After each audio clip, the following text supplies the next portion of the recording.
Assalamualaikum students. Today we will start the revision of chapter number 2 and 4 of Pakistan study. Let's start. Now we start unit number 2, the Pakistan movement and emergence of Pakistan. सबसे पहले हम इसमें discuss कर लेते हैं background of Pakistan movement. ठीक है, background में स्टूडेंट्स क्या बताया गया है कि मुसलमानों की अराइवल सब कॉन्टिनेंट में तब स्टार्ट हो गई थी जब मोहम्मद बिन कासिम ने 712 में सिंध को फ़तह किया.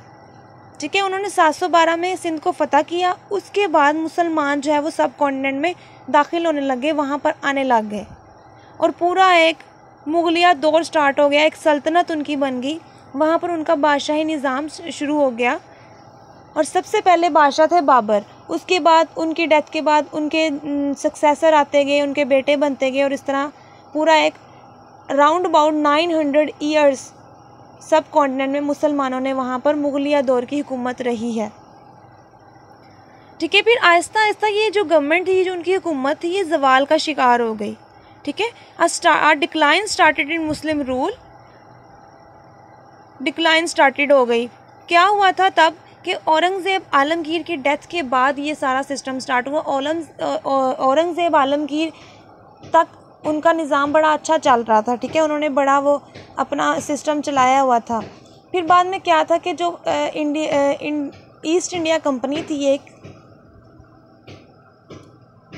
जो कि बरतानिया की थी. ठीक है, वो इंग्लिश पीपल ने जब देखा सब कॉन्टिनेंट में, उनको ये सब कॉन्टिनेंट बड़ा अच्छा लगा. उनकी नीयत जो थी वो ख़राब हो गई. एक्चुअली वो आए थे यहाँ पर जस्ट बिज़नेस करने के लिए. वो सब कॉन्टिनेंट में आए थे बिज़नेस करने के लिए. अपनी ईस्ट इंडिया कंपनी वहाँ पर लगा कर वो सेटअप करके ना अपनी तजारत करना चाहते थे.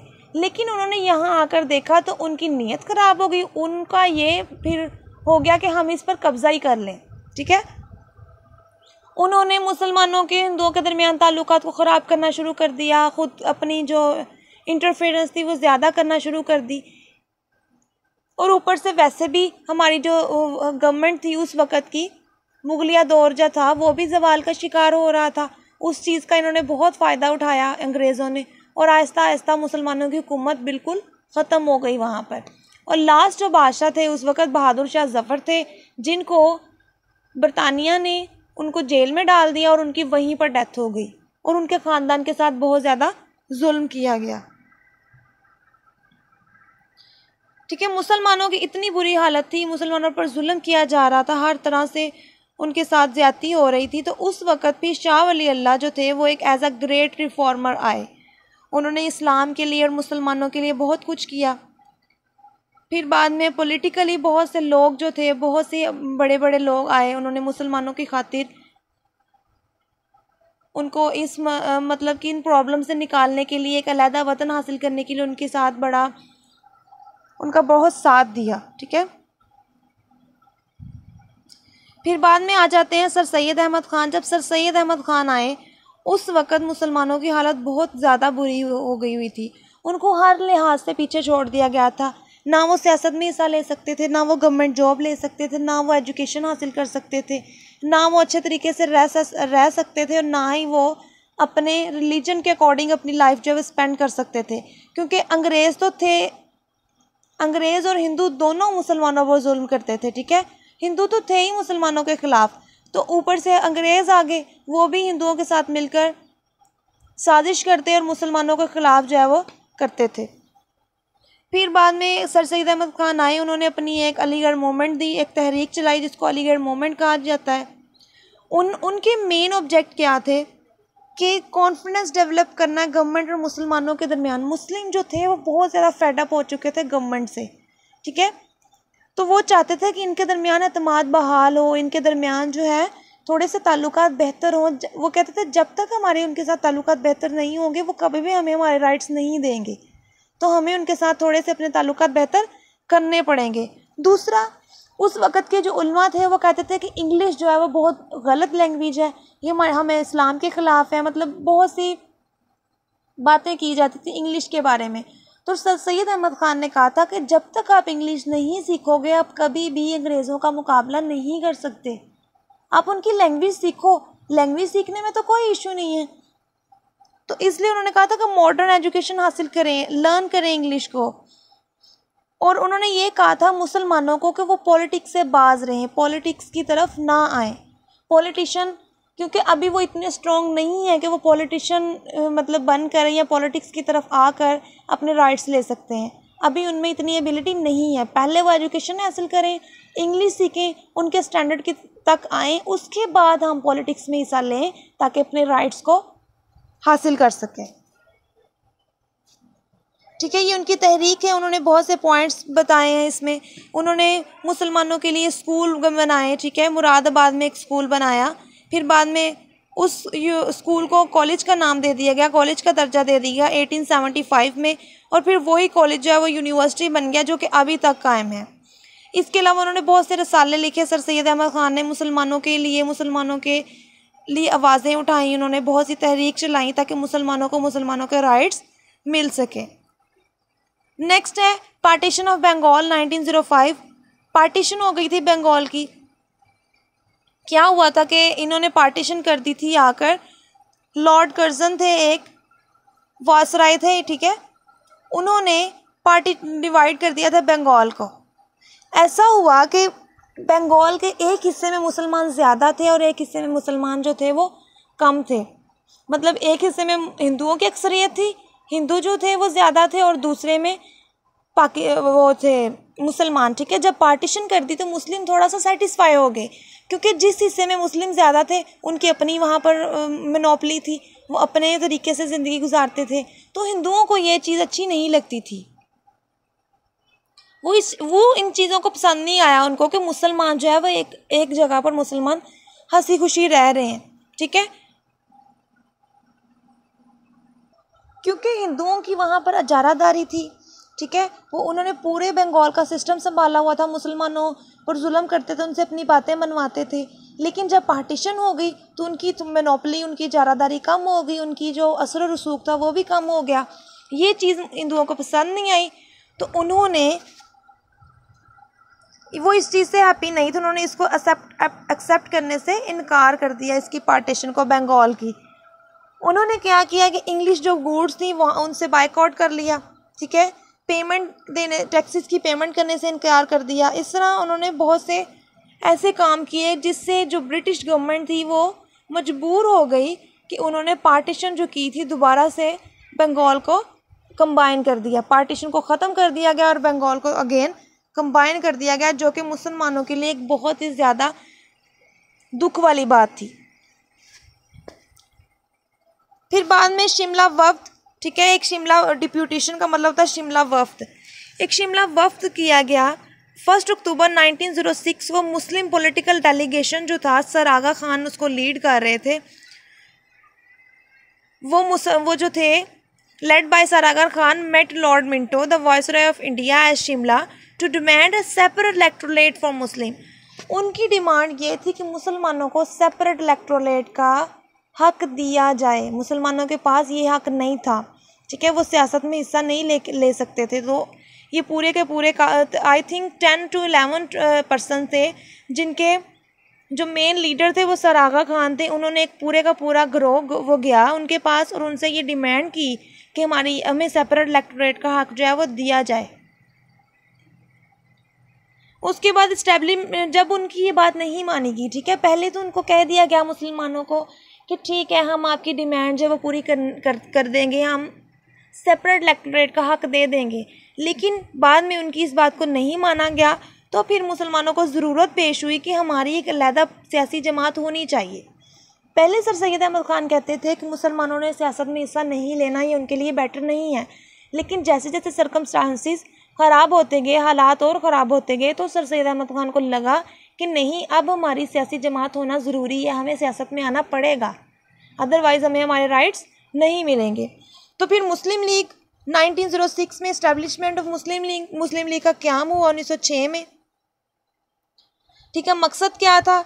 The partition of Bengal in 1905, reason क्या थी, ठीक है, पार्टीशन की वजह से बहुत डिसहार्ट हो गए थे मुसलमान।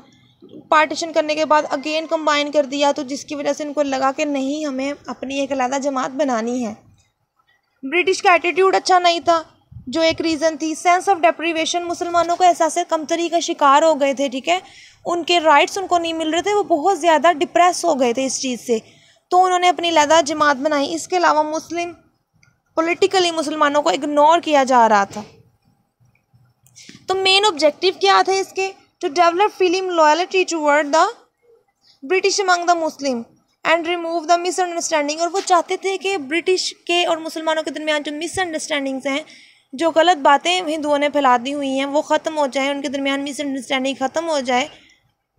टू डेवलप फ्रेंडली रिलेशनशिप, और फ्रेंडली रिलेशन पैदा किया जाए दूसरी कौमों के साथ, मतलब हिंदुओं के साथ एक फ्रेंडली रिलेशन कायम हो जाए, क्योंकि उस वक़्त पाकिस्तान का जिक्र नहीं किया जाता था कि हमने अलहदा रहना है। बस उस वक्त ये चीज़ थी कि मुसलमानों को उनके राइट्स मिल जाएं, इनके दरमियान ताल्लुकात बहाल हो जाएं, ताकि ये अच्छे से इस जगह पर रह सकें। उस वक्त पार्टीशन वगैरह की बात नहीं की जाती थी।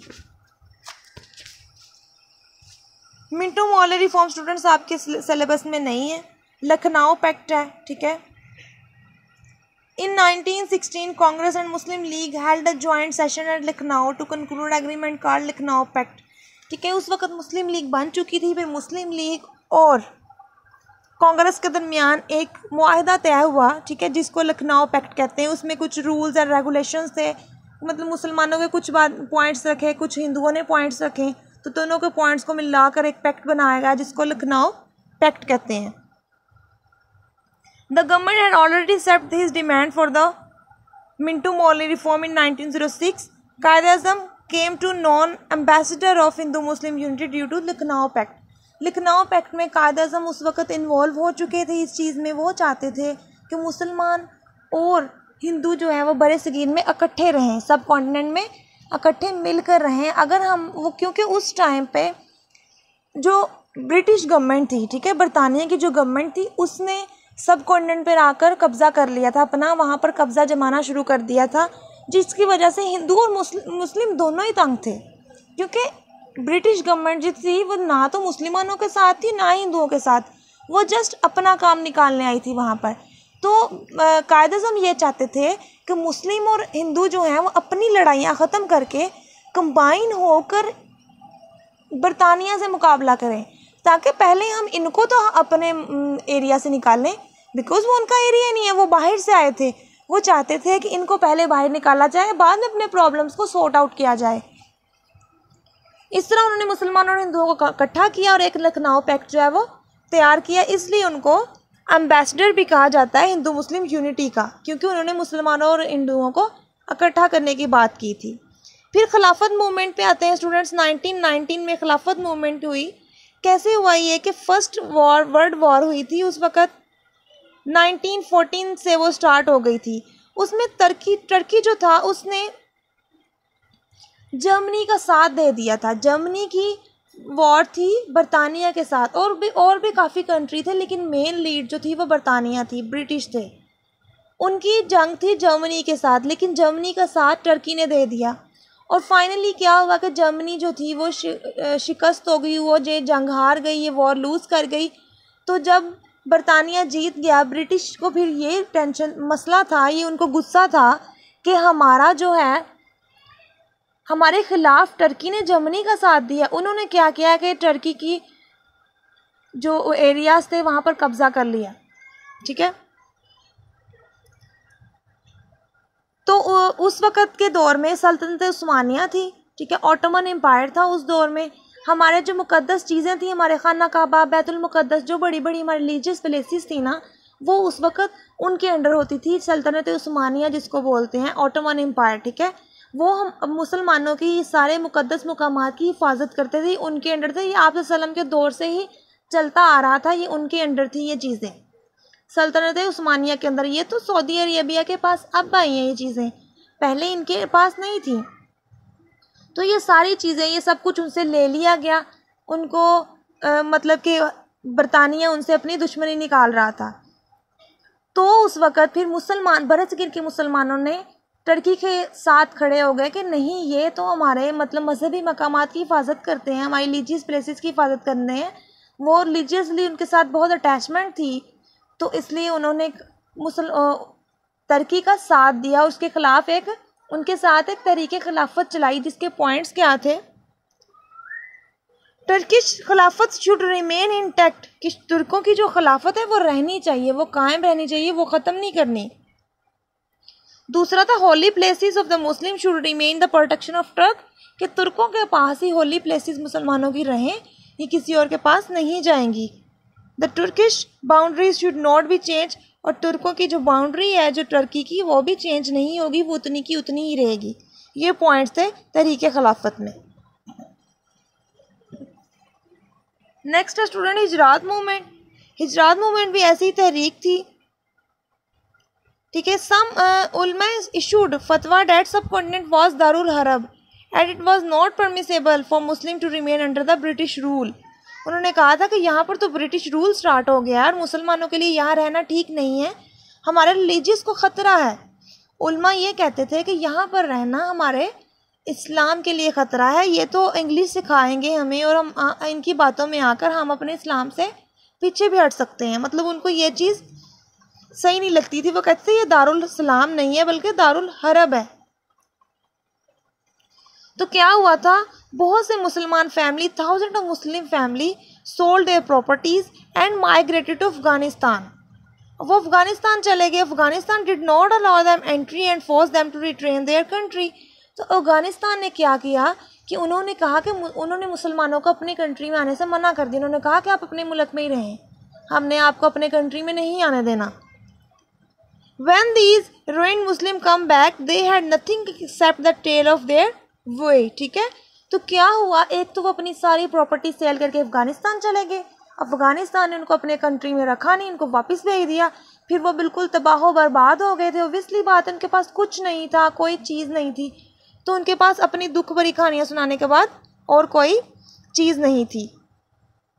Mustafa Kemal Ataturk, founder of modern Turkey, established the Khilafat in Turkey and his movement ended, ठीक है। फिर ये वाली तहरीक जो है ख़त्म हो गई थी। उस वक़्त मुस्तफ़ा कमाल अतातुर्क जो था मॉडर्न टर्की का, उसको फाउंडर कहा गया। उसने टर्की के लिए की डेवलपमेंट के लिए बहुत कुछ किया था। नेक्स्ट है नेहरू रिपोर्ट। नेहरू रिपोर्ट में क्या था, Nehru report under the Lucknow pact, ठीक है। नेहरू एक आदमी था, हिंदू था, उसने लखनऊ पैक्ट जो सब मुसलमानों ने कंबाइन कर दिया था उससे इनकार कर दिया। उसने कहा हम लखनऊ पैक्ट को एक्सेप्ट ही नहीं करते, रिफ्यूज़ कर दिया था। उसकी रिफ्यूजन के बाद नेहरू ने जब अपनी रिपोर्ट दी और उसमें साफ साफ कह दिया कि हम जो है वो लखनऊ पैक्ट को एक्सेप्ट नहीं करते, तब कायदे-ए-आज़म ने अपने 14 नकात पेश किए, 14 पॉइंट्स आए। 14 पॉइंट्स को मैंने ऑलरेडी बहुत अच्छे से आप लोगों को एक्सप्लेन किया हुआ है, मैं फिर थोड़ा थोड़ा बता देती हूँ। इसमें मुसलमानों के बारे में बात की गई थी कि मुसलमानों को सियासत में हिस्सा दिया जाए, सेपरेट इलेक्टोरेट की बात की गई यहाँ पर। इसके अलावा उन्होंने कहा था कि जो मुस्लिम मेजॉरिटी के एरियाज हैं मुसलमानों के हवाले कर दिए जाए, मतलब वहाँ पर मुसलमानों की गवर्नमेंट हो जाए, और जो हिंदू मेजॉरिटी के एरियाज हैं वहाँ पर हिंदुओं की गवर्नमेंट हो जाए। और उन्होंने कहा था कि सिंध को बॉम्बे से अलहदा कर दिया जाए, ठीक है, क्योंकि बॉम्बे में हिंदू थे और सिंध में मुस्लिम थे, उन दोनों को कंबाइन होने की वजह से आपस में उनकी लड़ाइयाँ ही ख़त्म नहीं होती थी। तो उन्होंने कहा था कि सिंध को बॉम्बे से अलहदा कर दी जाए, सिंध को फिर मुस्लिम मेजॉरिटी एरिया बना दिया जाए और बॉम्बे को हिंदू मेजॉरिटी एरिया बना दिया जाए। इसके अलावा उन्होंने कहा मुसलमानों को पूरा राइट मिलना चाहिए, उनके पास एजुकेशन का हक होना चाहिए, उनके पास पॉलिटिक्स में जाने का हक होना चाहिए। उन्होंने मुसलमानों के बारे में ये सारी जो है वो बातें की थी अपने 14 पॉइंट्स में। फिर बाद में क्या हुआ, खुतबा अल्लामा इकबाल का खुतबा इलाहाबाद हुआ। उनकी 14 पॉइंट्स के बाद खुतबा इलाहाबाद में अल्लामा इकबाल ने साफ अल्फाज में कह दिया कि हमें अलहदा रियासत चाहिए, हमने अलहदा होना है, हम यहाँ पर अब इकट्ठे नहीं रह सकते। उन्होंने साफ साफ जो है खुतबा इलाहाबाद में कह दिया था। I would like to see the Punjab, the north west frontier province, Sindh and Balochistan amalgamated into the single state. उन्होंने कहा था मुझे नज़र आता है कि पंजाब, सिंध और सरहद और बलोचिस्तान को मिलाकर एक अलहदा रियासत बना दी जाए, और वो मुसलमान अक्सरियत है वहाँ पर, आबाद मुसलमान ज़्यादा है वहाँ पर, इसलिए वो मुसलमानों के अंडर हो जाए, मुसलमानों के हवाले वो कर दी जाए, मतलब एक अलहदा रियासत बना दी जाए। उन्होंने साफ अल्फाज में पाकिस्तान का इनडायरेक्टली नाम ले लिया कि पाकिस्तान जो है वो बनना चाहिए। Quaid-e-Azam had desired to see the Muslim of the subcontinent emerging as an effective force Allama Iqbal advance this concept. Quaid-e-Azam भी ये चाहते थे, लेकिन अल्लामा इकबाल ने आकर उनके उस तसव्वुर को ज़्यादा वाज़ेह अल्फाज में बता दिया। उन्होंने डायरेक्ट कह दिया कि हमें अलहदा वतन चाहिए। उसके बाद स्टूडेंट लाहौर रेजोल्यूशन आ जाती है। This Lahore resolution presented on 23 March 1940 on 27 annual session of Muslim league, और ये कायद-ए-आज़म ने की थी, ठीक है, लाहौर रेजोल्यूशन। इसके जो मेन लीड थे वो कायद-ए-आज़म थे। The resolution was presented by शेर बंगाल मौलवी फजलुल हक। मौलवी फजलुल हक ने इसको प्रेजेंट की थी और कायद-ए-आज़म ने उस पर अपनी रोशनी डाली थी। और कायद-ए-आज़म ने कहा था मुस्लिम, और उस वक़्त फिर 2 नेशन थ्योरी बनाई गई। उसमें यह कहा गया कि मुसलमान और हिंदू जो हैं वो 2 अलहदा कौमें हैं, ये कभी भी इकट्ठे नहीं रह सकते, क्योंकि इनकी ट्रेडिशंस, इनकी रवायात, इनकी एपिसोड्स, इनकी stories, each and everything different है, उनका कल्चर भी डिफरेंट है, तो इसलिए इनको अलहदा हो जाना चाहिए। क्रिप्स मिशन आपके स्टूडेंट्स नहीं है।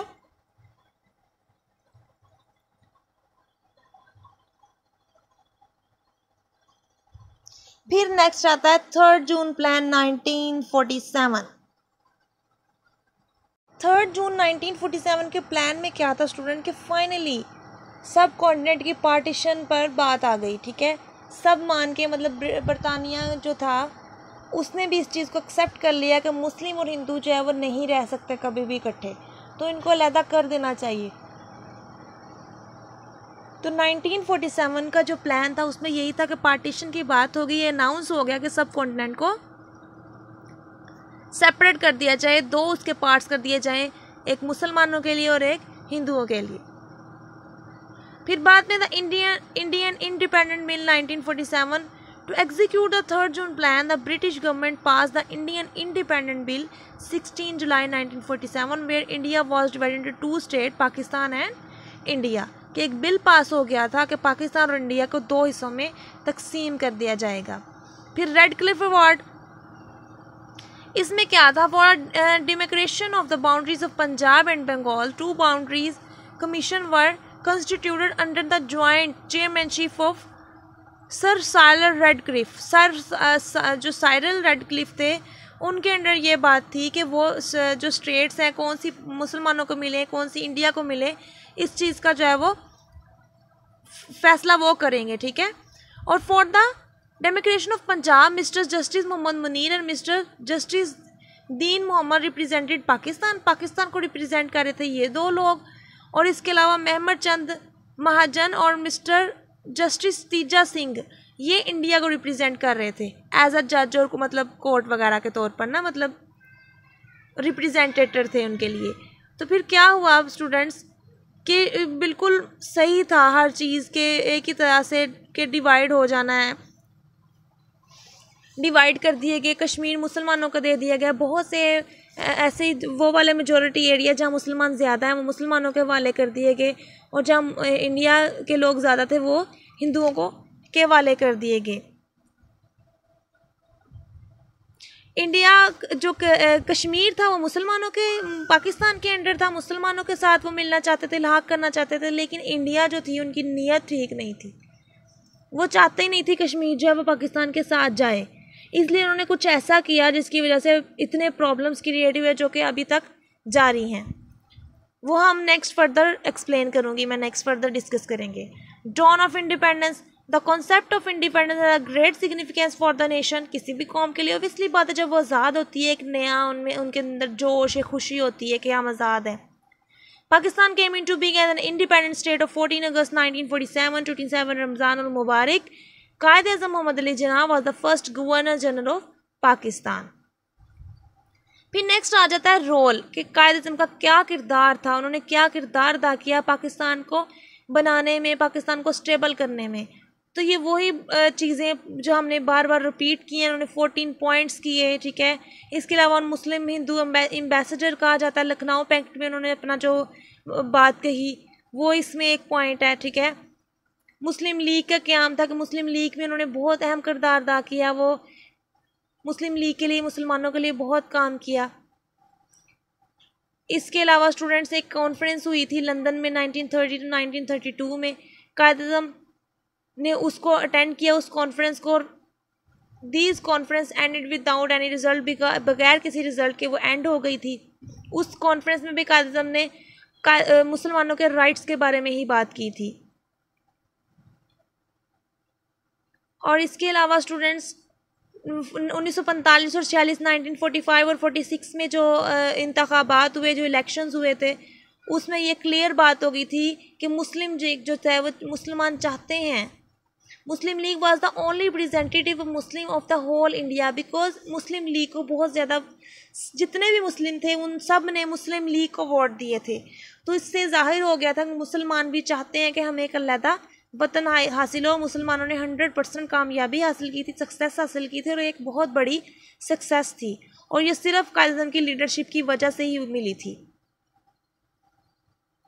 इसके अलावा on 14 August 1947 Pakistan came into being. On 1947 Quaid Azam took oath as a first governor general of newly born Islamic state.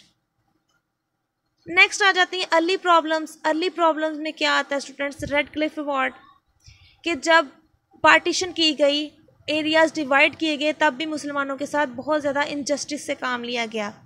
बहुत से एरियाज़, हैदराबाद, दक्कन, मनावड़, इसके अलावा कश्मीर और भी बहुत से, पठानकोट, बहुत से एरियाज़ थे जो कि मुसलमानों के हिस्से में आते थे, लेकिन वो मतलब कि आपस में मिली भगत के साथ हिंदुओं और अंग्रेज़ों ने आपस में कुछ ऐसे मुआहदे किए होंगे कि जिसकी वजह से उन एरियाज़ को मुसलमानों से लेकर हिंदुओं को दे दिया गया। बहुत ज़्यादा इनजस्टिस से काम लिया गया।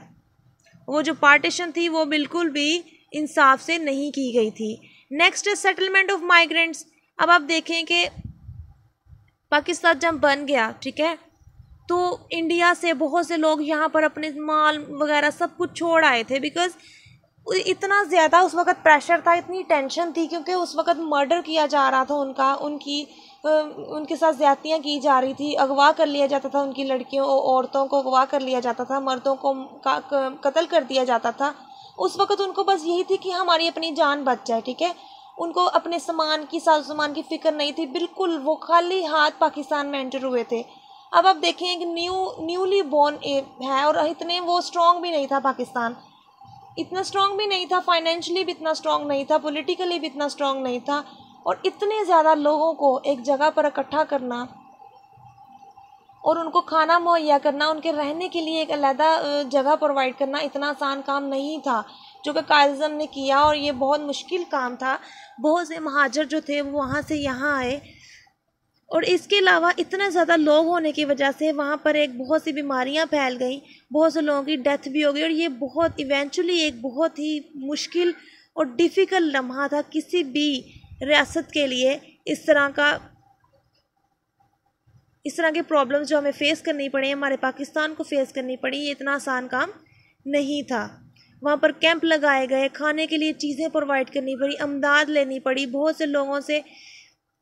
फिर बाद में एक गवर्नमेंट ने एक बना दिया था, चैरिटी प्रोग्राम बनाया कि जो यहाँ के रहने वाले लोग थे, जो पहले ही पाकिस्तान बनने से पहले ही यहाँ रहते थे, वो उनकी मदद करें जो कि वहाँ से खाली हाथ आ गए हैं यहाँ पर। इकोनॉमिक प्रॉब्लम, एडमिनिस्ट्रेटिव बहुत प्रॉब्लम्स थी, ठीक है। एडमिनिस्ट्रेटिव इश्यूज़ इतने ज़्यादा थे क्योंकि उस वक़्त इतने पढ़े लिखे लोग नहीं थे। मुसलमानों को वैसे ही तालीम से बहुत पीछे रखा जाता था, और इतने पढ़े लिखे लोग नहीं थे। और जो सिख और हिंदू जो थे, जब ये यहाँ से पाकिस्तान से इंडिया गए, क्योंकि यहाँ के जो हिंदू थे वो उन्होंने जाना था वहाँ पर, वो सारे का सारा रिकॉर्ड ख़राब कर गए, हमारा पाकिस्तान का मुसलमानों का रिकॉर्ड ख़राब कर गए, रजिस्टर्स ख़राब कर गए। इसके अलावा फैक्स मशीन्स थी, उनको तबाह बर्बाद कर गए। वहाँ पर रेलवे ट्रैक थी एक बहुत बड़ा, जो कि इंडिया से पाकिस्तान आते थे लोग, उनके लिए, उसको तबाह कर गए, मतलब बहुत नुकसान करके गए वो यहाँ से वहाँ जाते हुए। तो बहुत से एडमिनिस्ट्रेटिव प्रॉब्लम्स जो है हमें पाकिस्तान को फेस करने पड़े। इकोनॉमिकली तो हम वैसे ही इतने ज़्यादा स्ट्रॉन्ग नहीं थे, वीक थे, जिसकी वजह से इकोनॉमिकली बहुत प्रॉब्लम्स क्रिएट करने पड़े। क्योंकि जब पाकिस्तान और इंडिया कंबाइन थे, उस वक्त एक रिज़र्व बैंक था जिसमें मुसलमानों और हिंदुओं दोनों के पैसे, वहाँ पर उनकी जो एसेट्स थे वहाँ रखे जाते थे। तो जब पाकिस्तान बन गया तो हमें हमारे एसेट्स जो है वो नहीं दिए गए, बहुत ज़्यादा डिमांड करने पे पर नहीं दिए गए, बार बार मांगने पर हमें कुछ हिस्सा दे दिया गया। लेकिन आज भी कुछ हिस्सा अभी है जो कि अभी भी इंडिया ने हमारा हमें पे नहीं किया। इसके अलावा डिस्ट्रीब्यूशन ऑफ मिलिट्री एसेट जो थे, जो मिलिट्री एसेट्स थी, ऑर्डिनेंस कंपनी थी, वो पाकिस्तान और इंडिया ने मिलकर लगाई थी, ठीक है। लेकिन जब पाकिस्तान बन गया तो पाकिस्तान को कोई एक सिंगल ऑर्डिनेंस फैक्ट्री भी नहीं दी गई। बार बार डिमांड करने पर फिर 60 मिलियन रुपीस दिए गए ताकि हम लोग जो है पाकिस्तान जो है वो अपनी एक ऑर्डिनेंस कंपनी जो है, फैक्ट्री जो है वो वहाँ पर लगा सके। एग्रीकल्चरली बहुत ज़्यादा प्रॉब्लम्स थे, पानी का बहुत इशू था कि पानी जो 6 दरिया थे हमारे, इंडिया और पाकिस्तान के मिलकर 6 बनते थे दरिया, तो 6 के 6 दरिया जो थे वो आते थे इंडिया की तरफ से। इंडिया का जब दिल करता था वहाँ से पानी को स्टॉप कर लगा देते, पानी बंद कर देते, और मुसलमानों के लिए बहुत से प्रॉब्लम्स होते थे। फिर फाइनली 1960 में एक सिंतास का एग्रीमेंट हुआ, जिसको सिंतास एग्रीमेंट कहा जाता है। उस एग्रीमेंट में 3 दरिया मुसलमानों को दे दिए गए और 3 दरिया हिंदुओं को दे दिए गए, और इस मसले को सॉर्ट आउट किया गया। पॉलिटिकली बहुत प्रॉब्लम्स थे, ठीक है। पॉलिटिकली इतने स्ट्रॉन्ग नहीं थे लोग, इतना ज़्यादा उनको नहीं पता था कि किस तरह जो अपनी रियासत को संभालना है कायद-ए-आज़म के अलावा, तो ये बहुत इश्यूज़ आए। फिर बाद में एक रोल है, किरदार है कि क्या किरदार अदा किया कायद-ए-आज़म ने as a governor general. Quaid-e-Azam ने बहुत अहम किरदार अदा किया। कायद-ए-आज़म गवर्नर जनरल थे और लियाकत अली खान जो थे उस वक्त प्राइम मिनिस्टर थे,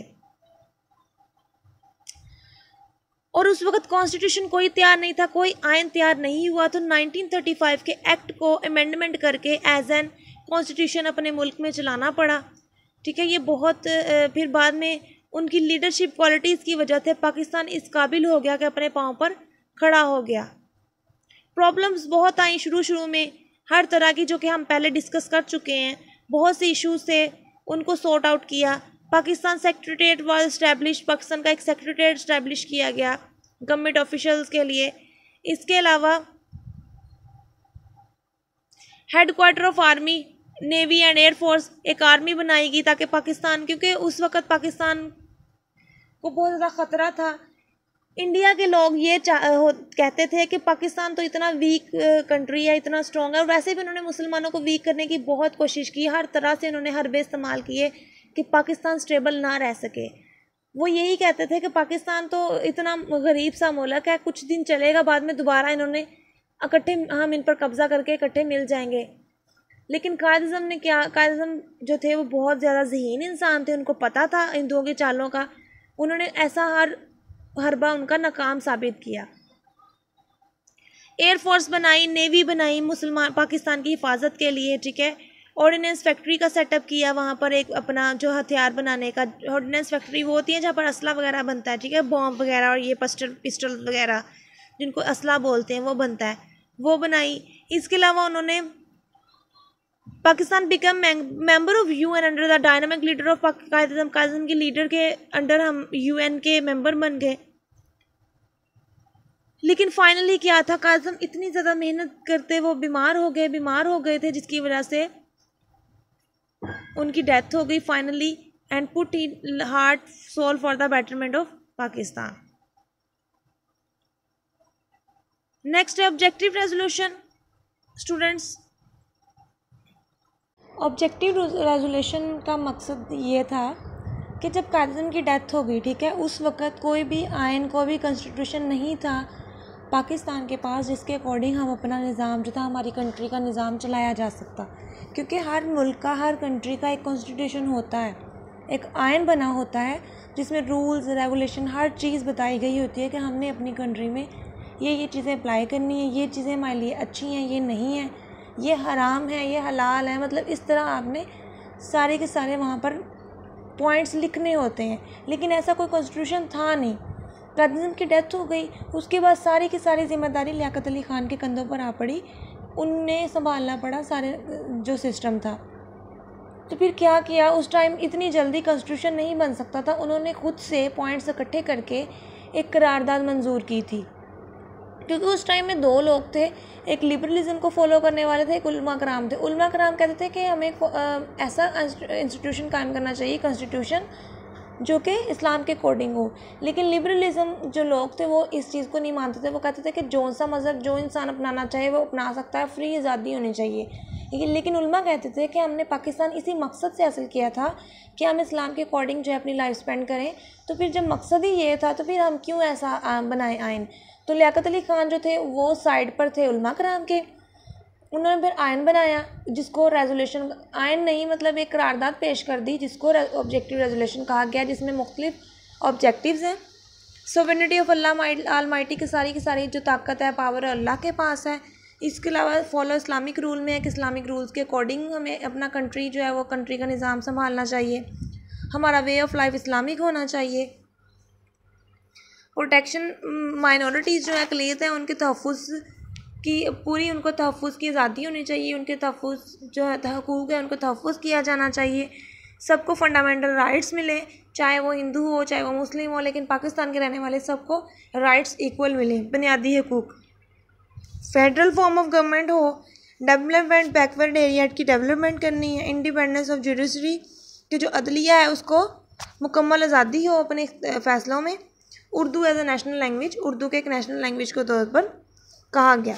नेक्स्ट इंपॉर्टेंस नहीं है आपके स्टूडेंट्स स्मार्ट सिलेबस में, ये प्रोसेस ऑफ कॉन्स्टिट्यूशन मेकिंग भी नहीं है। Silent feature of constitution of 1956, इसके साइलेंट फीचर आपके क्वेश्चन में हैं। इसमें ये बताया गया था, इसके कुछ फीचर्स थे। ये कॉन्स्टिट्यूशन है, बाद में 1962 में एक पाकिस्तान ने अपना आइन बना लिया था। उस आइन में कुछ पॉइंट्स दिए गए थे। पाकिस्तान जो है वो इस्लामिक रिपब्लिक कंट्री है, ठीक है। इसके अलावा था कि जो फेडरल सिस्टम है वो कंट्री में मुतारिफ़ करवाना चाहिए कि अल्लाह ताला सारी की सारी पावर जो अल्लाह के पास है, सुवरेनिटी ऑफ अल्लाह का पॉइंट था इसमें। इसके बाद ये था कि जो सिटीज़न है, जो शहरी हैं, उनको पूरे के पूरे राइट्स मिलने चाहिए ज़िंदगी गुजारने के। जो हमारी अदलिया है वो अच्छे से ज़्यादा ना काम करे, कोई प्रेशर उस पर ना हो।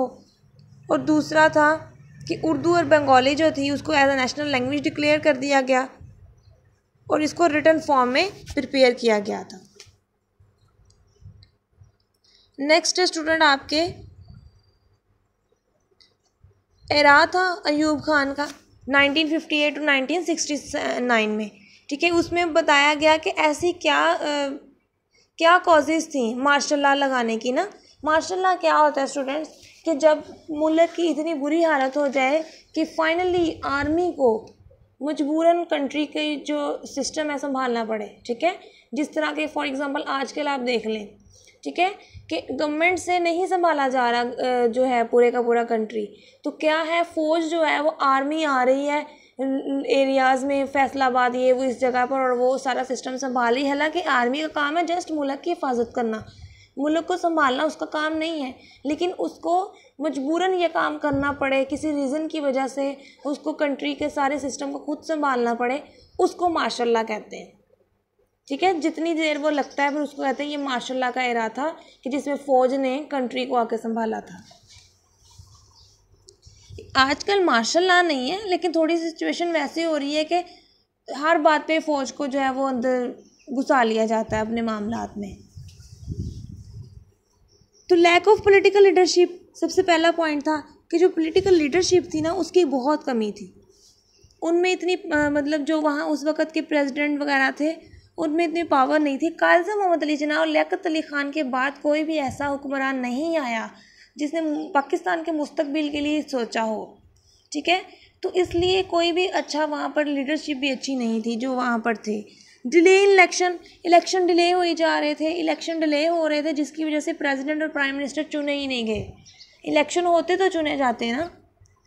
रोल ऑफ ब्यूरोक्रेसी, जो ब्यूरोक्रेट थे उनका ये रोल था, वो चाहते ही नहीं थे कि इलेक्शन हो, क्योंकि इलेक्शन होते तो उनका जो असर और रसूख था, जिनकी पावर थी वो ख़त्म हो जानी थी अगर कोई नया प्रेसिडेंट प्राइम मिनिस्टर बन जाता। पार्लियामेंट्री सिस्टम फेल हो गया था, ठीक है। इसके अलावा हार्डनिंग मेकिंग ऑफ कॉन्स्टिट्यूशन बनाने में बहुत ज़्यादा मुश्किलात आ रही थी। नेक्स्ट है स्टूडेंट ये आपके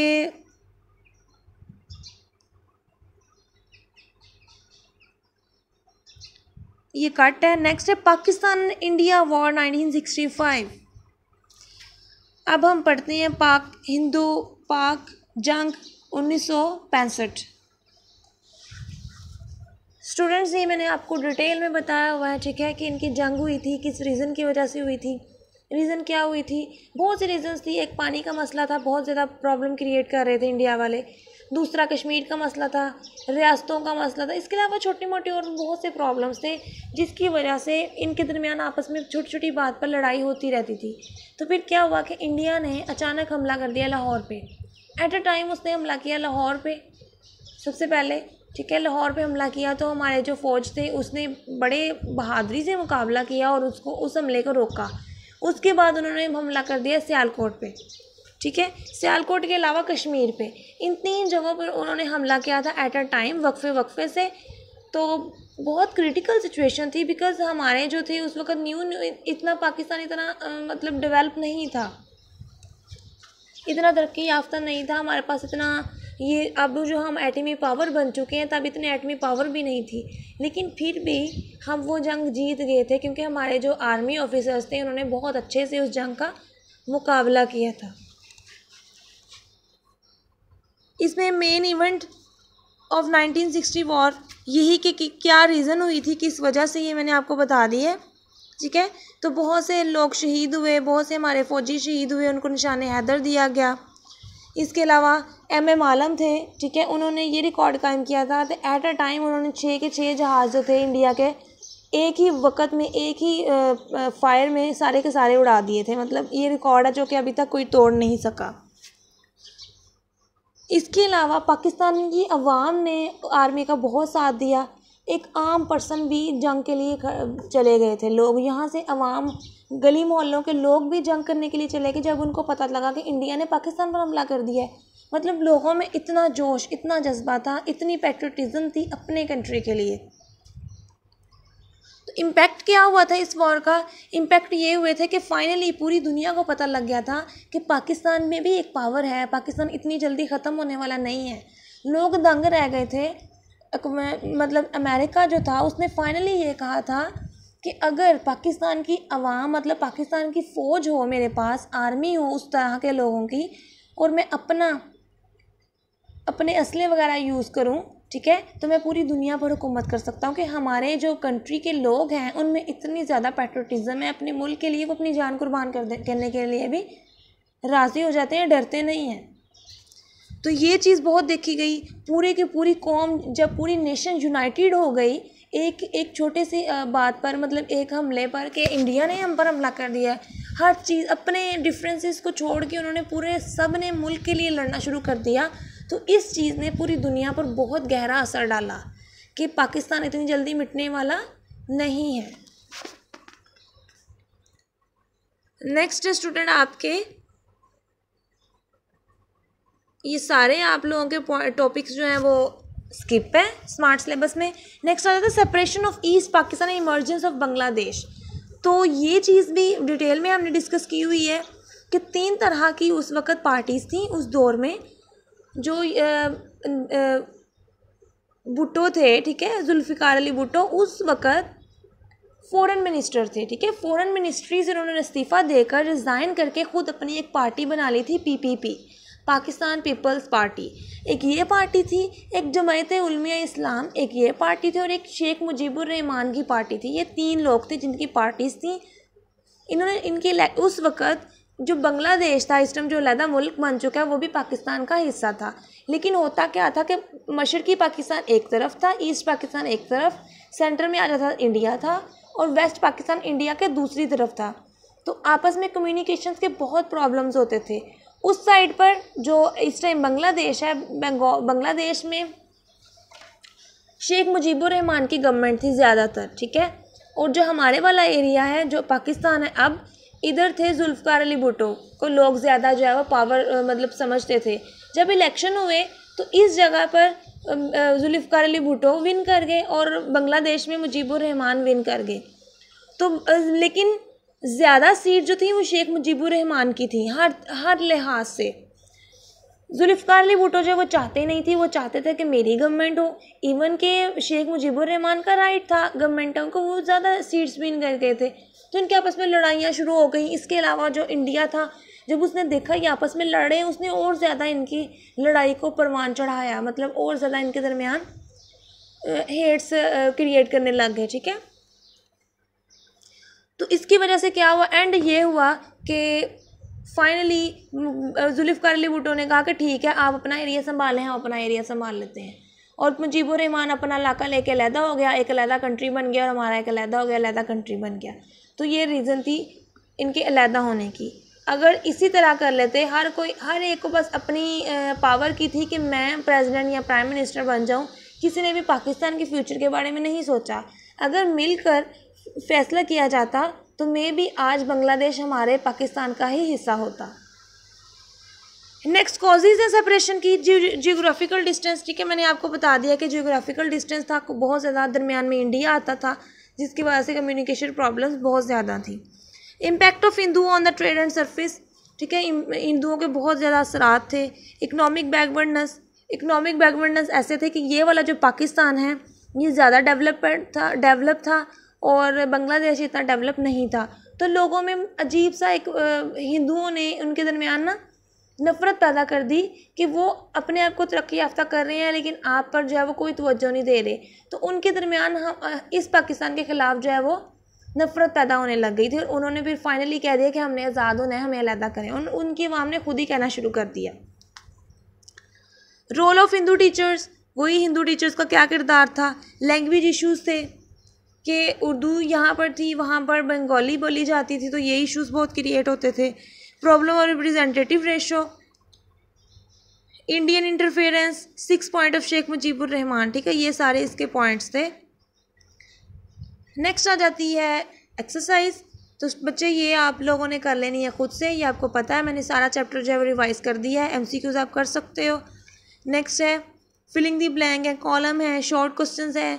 शॉर्ट क्वेश्चन सारे नहीं, आई थिंक 3 या 4 हैं आपके स्मार्ट सिलेबस के अकॉर्डिंग, और इसके अलावा आंसर क्वेश्चंस हैं 1 बाय 1। जब मैंने सारा डिटेल में बता दिया है तो ऑब्वियसली बात है साथ में आंसर क्वेश्चन भी इसके कवर हो गए हैं। अब हम चलते हैं चैप्टर नंबर 4 पे। Now we start chapter number 4, women empowerment, I think उस चैप्टर का नेम, yes, women empowerment।